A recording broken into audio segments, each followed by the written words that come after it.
Hello అండి అందరికీ. అందరు ఎలా ఉన్నారు? బాగున్నారా? నేను ఫర్ ద ఫస్ట్ టైం ఇంట్లో ట్రై చేశానండి చికెన్ పకోడా. చాలా క్రిస్పీగా చాలా బాగా వచ్చిందండి. మీరు కూడా నచ్చితే ఒకసారి ఇలా ట్రై చేయండి. నేను చేసినట్టుగా చాలా టేస్టీగా ఉందండి. ఇక్కడ నేను బోన్లెస్ చికెన్ తీసుకున్నానండి. 1/2 kg చికెన్తో చేశాను. చాలా బాగా వచ్చింది. మీరు కూడా ట్రై చేయండి. అలాగే మీరు కనుక నా ఛానల్ని సబ్స్క్రైబ్ చేసుకోకపోతే సబ్స్క్రైబ్ చేసుకోండి ఇప్పుడే. Thank you. ఓకే, వీడియోలోకి వెళ్ళిపోయే ముందు చూడండి ఎంత చాలా బాగా వచ్చిందో, క్రిస్పీగా చాలా బాగా వచ్చిందండి. మీరు కూడా ఒకసారి ట్రై చేయండి నేను చేసినట్లుగా. ప్రాసెస్ ఏంటో చూద్దాము. ప్రాసెస్ చూసే ముందు ఈ వీడియోకి ఒక్క లైక్ ఇవ్వండి అండి.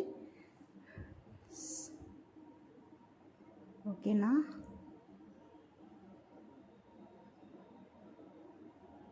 ఓకే అండి, ప్రాసెస్లోకి వెళ్ళిపోదాము. ముందుగా నేను ఇక్కడ బోన్లెస్ చికెన్ 1/2 kg చికెన్ శుభ్రంగా కడుక్కొని తీసుకున్నాను. తర్వాత 1/2 టీ స్పూన్ ఉప్పు, 2 టీ స్పూన్ల కారం తీసుకున్నానండి. మనం ఇక్కడ మీకు కారానికి మీకు ఎంత ఇష్టమో అంత తీసుకోవచ్చు. నేను 1 టేబుల్ స్పూన్ ఉప్పు తీసుకున్నాను. 1/2 టీ స్పూన్ జీలకర్ర పొడి చేసుకున్నాను. ఇక్కడ మళ్ళీ 1 టేబుల్ స్పూన్ ధనియాల పౌడర్ తీసుకున్నానండి. ఇక్కడ నేను కొంచెం కొత్తిమీర, 4-5 పచ్చిమిరపకాయలు వేసుకొని మిక్సీ కొట్టుకొని వేసుకున్నానండి. తర్వాత చికెన్ మసాలా పౌడర్ వేసుకున్నానండి. తర్వాత 3 టేబుల్ స్పూన్ల కార్న్ఫ్లోర్ వేసుకున్నాను. 2 టేబుల్ స్పూన్స్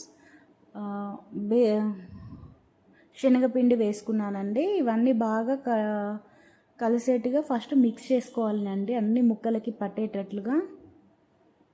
ఇలా వీడియోలో చూపిస్తున్నట్టుగా బాగా కలుపుకోవాలి. ఇక్కడ నేను కొన్ని వాటర్ స్ప్రింకిల్ చేసుకుంటున్నానండి, గట్టిగా అవ్వకుండా.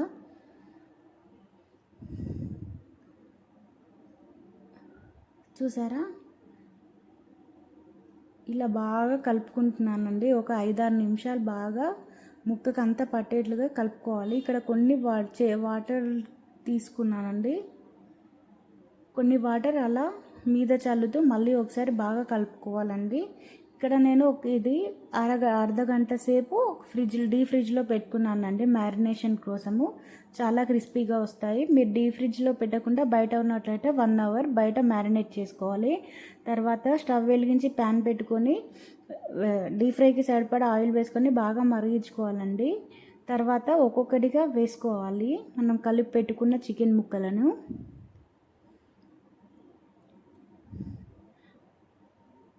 ఇలా అన్నీ వేసుకొని ఒక 2 to 3 minutes లో ఫ్లేమ్లో బాగా వేపుకోవాలండి.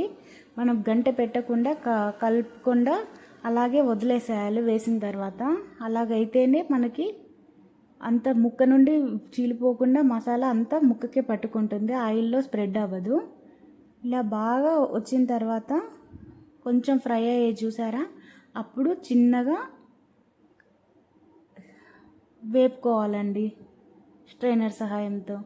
ఇలా బాగా లో ఫ్లేమ్లో వేగితే లోపల దాకా వేగుతుందండి చికెన్. అప్పుడే మంచి క్రిస్పీనెస్ యాడ్ అవుతుంది చికెన్కి. చూసారా ఎంత బాగా వస్తుందో? లో ఫ్లేమ్ మీద పెట్టుకొని వేపుకోవాలండి. ఇక్కడ మంచి కలర్ వచ్చింది, అయినా నాకు చికెన్ వేగిపోయిందండి. చూసారా, ఆయిల్లో కొంచెం కూడా మనకి మసాలా అనేది స్ప్రెడ్ అవ్వలేదు, అంత బాగా వచ్చింది.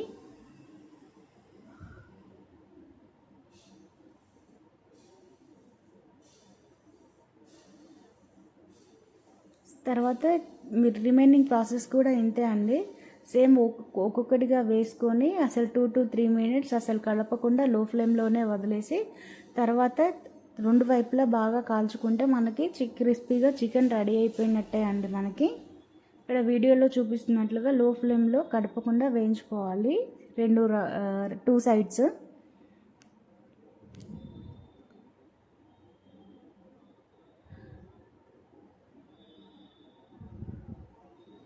చూసారా ఎంత క్రిస్పీగా వేగుతుందో? అసలు ఆయిల్లో మనకి అది చీలిపోవటమే లేదు, అంతా ముక్కకే పట్టుకుంటుందండి బాగా.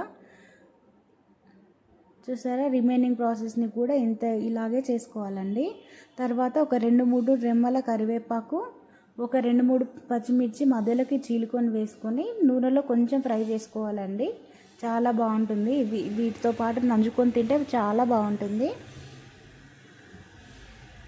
అన్ని చికెన్ పైన పోసి ఇట్లా కొత్తిమీర నేనైతే నిమ్మకాయతో గార్నిష్ చేసుకున్నానండి. ఒక ఉల్లిపాయ తీసుకొని మధ్యలో కట్ చేసుకొని గార్నిష్ చేసుకుంటే చాలా బాగుంటుందండి. వేడివేడిగా తింటే అబ్బా అనిపిస్తుంది. మీరు కూడా ఒకసారి ట్రై చేయండి. ట్రై చేసి ఎలా వచ్చిందో నా కమెంట్ రూపంలో తెలియజేయండి. మీకు కనుక ఈ వీడియో నచ్చినట్లయితే లైక్ చేయండి, షేర్ చేయండి, సబ్స్క్రైబ్ చేసి సపోర్ట్ చేయండి. Thank you for watching. ఇంకో రెసిపీతో మళ్ళీ మీ ముందుకు వస్తాను. అంతవరకు సెలవు. నేను మీ మౌనిక.